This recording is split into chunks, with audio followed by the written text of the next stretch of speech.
समुद्र के किनारे एक छोटे से गांव में रहता था एक गरीब मछुआरा। उसका नाम था गोपाल। उसकी झोपड़ी समुद्र के बिल्कुल पास थी, हवा के झोंकों से डगमगाती रहती। दिन भर वह अपनी पुरानी नाव लेकर समुद्र में जाल डालता और रात को थका हारा खाली हाथ घर लौट आता। उसकी पत्नी कमला एक सीधी सादी मगर प्यार से भरी औरत थी। दिन भर चूल्हे के पास बैठकर खाने का जुगाड़ करती, लेकिन अक्सर उसके पास पकाने को कुछ नहीं होता। दो छोटे बच्चे राजू और मीना, जो अभी स्कूल भी नहीं जाते थे, अक्सर भूख से रोते रहते। अम्मा, मुझे भूख लगी है, कल से कुछ खाया ही नहीं। अम्मा, रोटी कब मिलेगी? बाबू कब आएंगे? कमला की आंखों से आंसू बहने लगे, पर उसने बच्चों को संभालने की कोशिश की। बेटा सब्र करो, तुम्हारे बाबू समुद्र से मछलियां लेकर आएंगे, तब मैं रोटी पकाऊंगी। थोड़ी देर बाद गोपाल झोपड़ी में दाखिल हुआ। उसके कंधों पर खाली जाल लटका था। चेहरे पर थकान और उदासी साफ झलक रही थी। कमला, आज भी जाल खाली आए, बस 2 छोटी सी मछलियां मिली हैं, बच्चों के लिए पका दो। हम सब कैसे चलाएंगे, ये तो भगवान ही जाने। गोपाल, तुम्हारी मेहनत पर मुझे गर्व है। गरीबी से डर लगता है, लेकिन तुम्हारी ईमानदारी से नहीं। गांव वाले अक्सर गोपाल की गरीबी का मजाक उड़ाते थे। अरे गोपाल, दिन भर समुद्र में डूबे रहते हो और लाते क्या हो? गरीबी ही तो तुम्हारा नसीब है।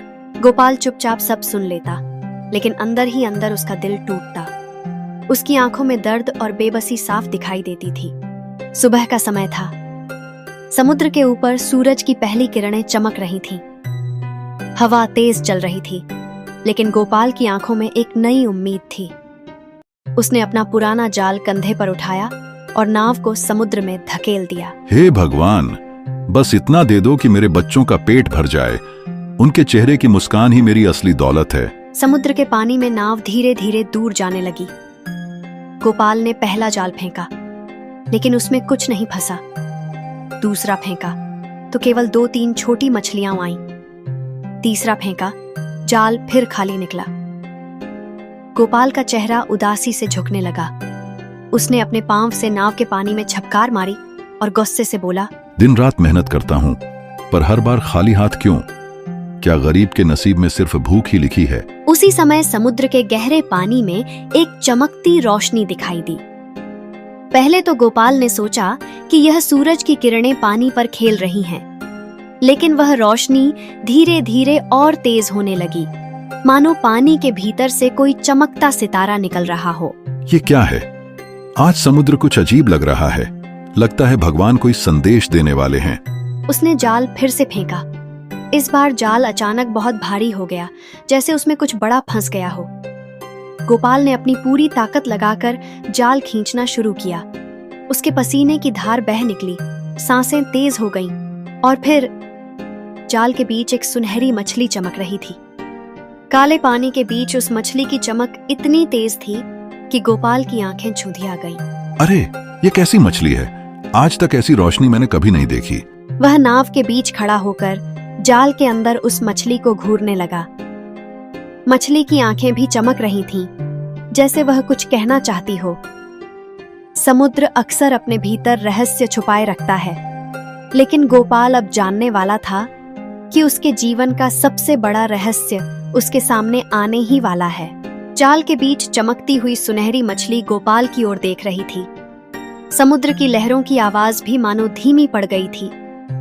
अचानक एक कोमल सी आवाज नाव के भीतर गूंज उठी।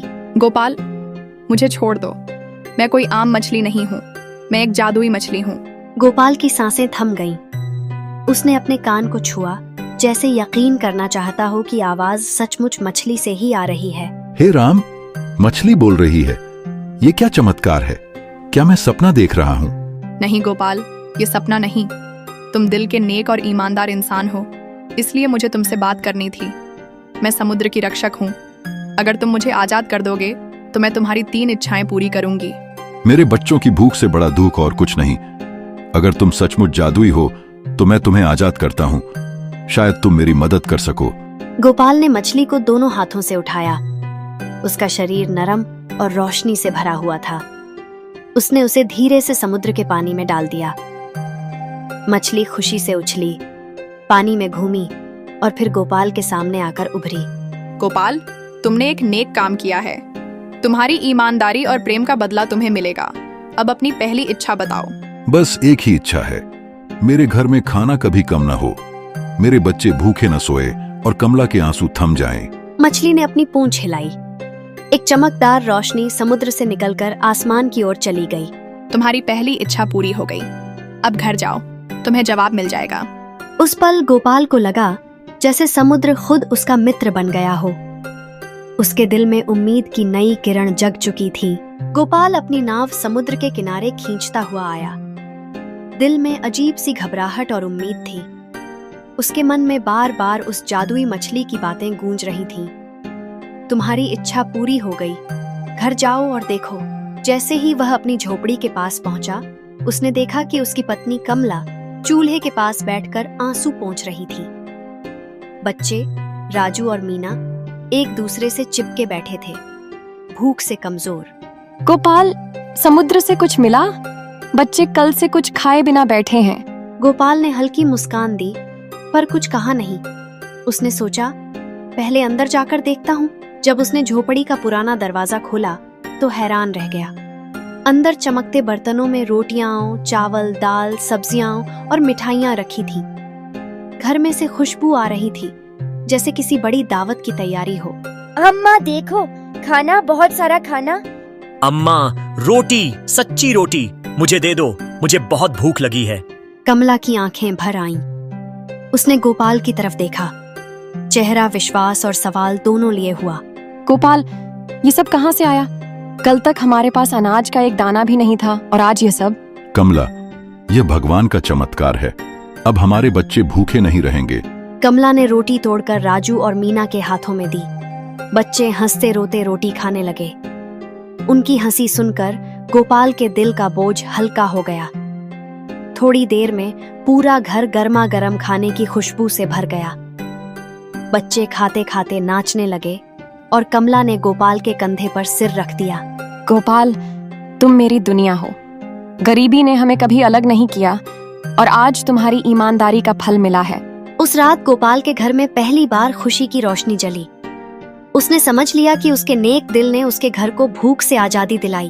अगली सुबह गांव के चूल्हे से धुआं उठ रहा था। औरतों की बातें, बच्चों की खेलकूद की आवाज और मुर्गों की कुकड़ुका हर तरफ गूंज रही थी। लेकिन सबसे अलग खुशबू आ रही थी गोपाल के घर से। गर्मा गर्म पूरी, सब्जी और मीठी खीर की। अरे, ये खुशबू गोपाल के घर से आ रही है क्या? कल तक तो इनके घर में रोटी तक नहीं थी। सही कह रही हो। हमेशा तो कमला अपने बच्चों के साथ भूखी रहती थी, आज इतना खाना, कुछ तो राज है। थोड़ी ही देर में गांव के और लोग भी जाम हो गए। सब झोपड़ी के बाहर खड़े होकर खिड़की से झांकने लगे। अंदर राजू और मीना हंसते खेलते रोटियां खा रहे थे और कमला बर्तन में मिठाइयां रख रही थी। अरे वाह, रोटी, सब्जी, मिठाई, ये सब कहाँ से आया? गोपाल ने तो कल रात 2 छोटी मछलियां ही पकड़ी थीं। शायद समंदर ने दया की है या गोपाल को कोई खजाना मिल गया है। नहीं, मुझे लगता है गोपाल ने जादू किया है। ऐसे ही खाना नहीं आ सकता। तभी गोपाल अपने घर से बाहर निकला। उसके चेहरे पर एक शांत मुस्कान थी। लोग उसे घूर कर देख रहे थे। गोपाल, कल तक तुम भूखे थे और आज दावत कर रहे हो। ये सब कहाँ से आया? भगवान की दया है बहन, शायद उन्होंने हमारी अरदास सुन ली। लोग चुप हो गए। पहली बार गांव के लोगों की नजर में गोपाल की इज्जत बढ़ गई। कल तक जिसके घर के बच्चे भूख से रोते थे, आज उसके घर से खुशबू और हंसी आ रही थी। दुनिया अक्सर गरीब की मजबूरी का मजाक बनाती है, पर जब उसी गरीब के घर खुशी आती है तो सब हैरान रह जाते हैं। गोपाल के लिए यह बदलाव सिर्फ खाने का नहीं, इज्जत का भी था। रात घर में सुकून भरी थी। बच्चे पहली बार पेट भरकर सोए थे और कमला के चेहरे पर आंसुओं की जगह मुस्कान थी। लेकिन गोपाल की आंखें खुली हुई थीं। उसने अपनी झोपड़ी की छत की तरफ देखा, जहां से हवा के साथ बूंदें टपक रही थीं। बच्चे तो अब भूखे नहीं रहेंगे, लेकिन यह झोपड़ी कभी भी तूफान या बारिश में गिर सकती है। मुझे उनके लिए कुछ और करना होगा। अगली सुबह गोपाल अपनी नाव लेकर फिर समुद्र की तरफ निकल गया। लहरों के बीच उसने जोर से आवाज लगाई, हे जादुई मछली, मुझे दोबारा सुनो। मैं तुमसे अपनी दूसरी इच्छा मांगने आया हूँ। समुद्र के पानी में से एक चमकती रोशनी निकली। वही सुनहरी मछली लहरों के साथ उभरकर गोपाल के सामने आई। कहो गोपाल, तुम्हारी दूसरी इच्छा क्या है? मेरी इच्छा है कि मेरी झोपड़ी की जगह एक मजबूत पक्का घर बन जाए। मेरे बच्चे आंधी बारिश से बच सकें। कमला को बार बार छत के टपकने से परेशान न होना पड़े। मछली ने अपनी पूंछ से पानी हिलाया। एक चमक उठी जो दूर आसमान तक पहुंच गई।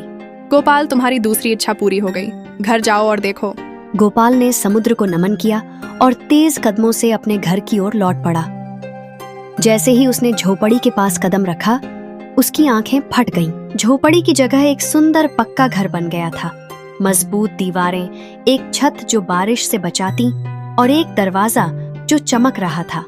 गोपाल, यह घर ये कैसे हुआ? अब हमें तूफान से डरना नहीं पड़ेगा। बापू, हमारा घर तो राजाओं जैसा है। अब बारिश आएगी तो पानी अंदर नहीं टपकेगा। इंसान की सबसे बड़ी खुशी अपनों को सुरक्षित देखना होती है। गोपाल के लिए यह घर सोना चांदी से भी बढ़कर था। नया घर बन जाने के बाद गोपाल का परिवार जैसे पूरी तरह से एक नई दुनिया में आ गया था। जो लोग पहले उसे गरीब, निकम्मा और बेचारी समझते थे, अब वही लोग उसके घर के बाहर रुककर दीवारें तक निहारने लगे थे। अरे, ये तो वही गोपाल का घर है ना? कल तक झोपड़ी थी, आज महल बन गया। हाँ भाई, लगता है समुंदर ने इस पर दया कर दी है, नहीं तो ऐसे गरीब मछुआरे के घर में इतना बड़ा चमत्कार कैसे होता। गोपाल घर के आंगन में बैठा अपने बच्चों को खेलते हुए देख रहा था।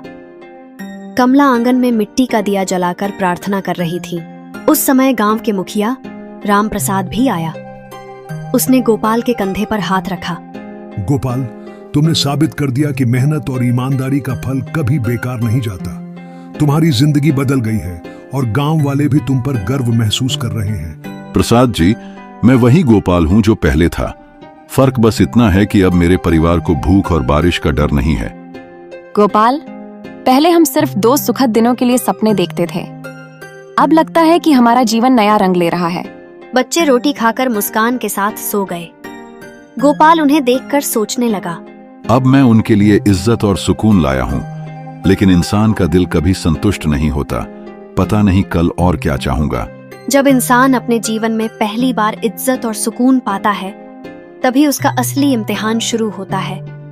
गोपाल के सामने भी आने वाले दिनों में एक नया मोड़ था। गोपाल के नए घर और सुख समृद्धि की खबर पूरे गांव में आग की तरह फैल गई।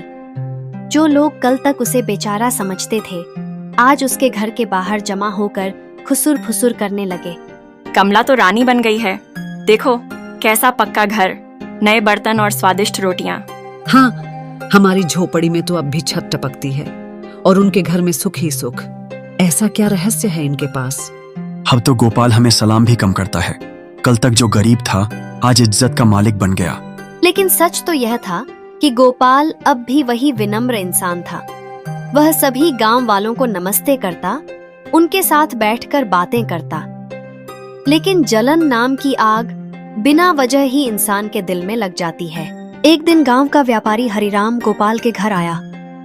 उसने मुस्कान बनाई, लेकिन उसके मन में जलन छुपी थी। अरे गोपाल भाई, तुम्हारे घर तो जैसे लक्ष्मी जी बस गई हो। बताओ, ऐसा रहस्य क्या है? कौन सा मंत्र जपते हो जिससे गरीबी दूर हो गई? हरिराम जी, यह सब ऊपर वाले की दया है। मेहनत और ईमानदारी कभी व्यर्थ नहीं जाती। हरिराम घर से लौट गया, लेकिन उसके मन में संदेह और जलन और भी बढ़ गई। जरूर कोई रहस्य है, मुझे भी पता लगाना होगा। अगर गोपाल जैसे गरीब के घर इतनी दौलत आ सकती है तो मुझे क्यों नहीं? रात को गांव वाले आपस में बैठकर बातें करने लगे। लगता है समुद्र में कोई जादुई चीज छुपी है।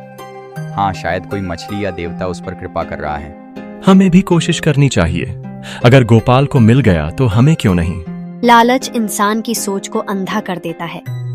जहां एक तरफ गोपाल अपने परिवार की खुशी में संतुष्ट था, वहीं दूसरी तरफ गांव वाले उसकी खुशहाली को अपना हक समझने लगे। समय धीरे धीरे बीत रहा था।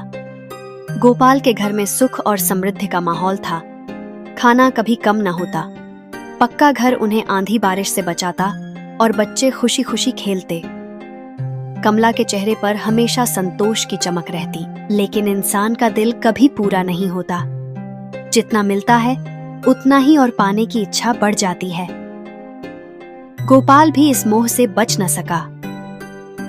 एक शाम जब बच्चे आंगन में खेल रहे थे और कमला रोटियां बेल रही थी, गोपाल चुपचाप समुद्र के किनारे चला गया। मछली, ओ जादुई मछली, मुझे एक और बार दर्शन दो। लहरों में अचानक चमक उत्पन्न हुई और वही सुनहरी मछली पानी के ऊपर उभर आई। गोपाल, तुमने मुझे पहले 2 बार बुलाया और दोनों बार तुम्हारी इच्छाएं पूरी हो गईं। अब तुम्हें क्या चाहिए? तुम्हारे पास घर है, खाना है, परिवार का सुख है, और क्या? गोपाल कुछ पल चुप रहा, सोच में डूबा हुआ। पानी की हल्की लहरों की आवाज में उसकी इच्छा का बोझ सा महसूस हो रहा था। मछली, मैं चाहता हूं कि मैं गांव का सबसे अमीर आदमी बन जाऊं। मेरा नाम दूर दूर तक हो, सभी लोग मुझे सलाम करें। मछली ने गहरी सांस ली। उसकी चमक धीमी पड़ गई, जैसे पानी के नीचे छुपा कोई गहरा रहस्य उभर रहा हो। गोपाल, तुम्हारी पहली इच्छा बच्चों की भूख के लिए थी, नेक थी। गोपाल घर लौट आया। उसके पास अब भी खाना था, एक छोटा सा घर था और एक सुखद जिंदगी थी। लेकिन अब उसके दिल में एक नई समझ जाग चुकी थी। उसने समझ लिया था कि उसकी तीसरी इच्छा क्यों पूरी नहीं हुई। गोपाल, शायद वह मछली सही कह रही थी। असली दौलत सोना, चांदी या महल नहीं होती। असली दौलत तो प्यार, सुख और संतोष है। हाँ कमला, अब मुझे समझ आ गया। जो मेरे पास है वही मेरी सबसे बड़ी दौलत है।